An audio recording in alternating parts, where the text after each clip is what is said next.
As a second round of remote learning gets underway, the I-Team used the Freedom of Information Act to track down school district student attendance data for last spring's pandemic remote learning period. We found some significant engagement and tracking concerns as schools scramble to make sure the fall is a success. Yep, you're welcome. Passing out Chromebooks. It's back to school 2020 at Queen Bee School District 16 in west suburban Glendale Heights. They're on track for a hybrid learning model, splitting the week between in-person and remote learning.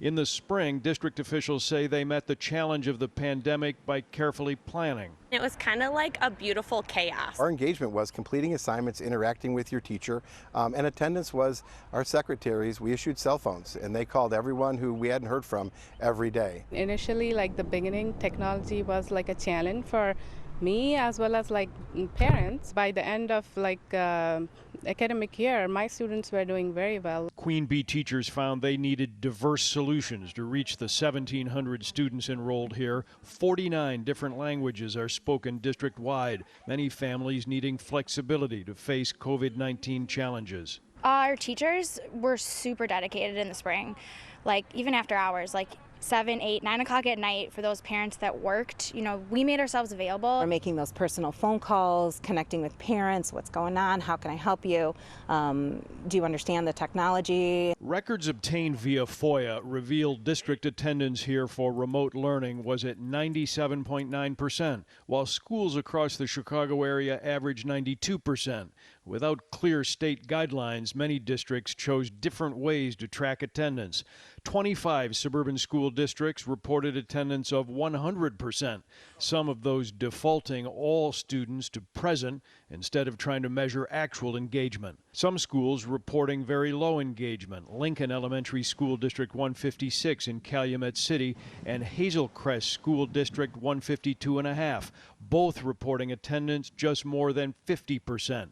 Thornton Fractional High School District 215 had 52.9% average attendance. We have to do a better job, and we're putting in mechanisms to ensure that our kids are attending class. New Superintendent Sophia Jones-Redmond took over this summer and says remote learning this fall will include directly reaching out if students aren't tuning in. It was an unprecedented time. It still is an unprecedented time.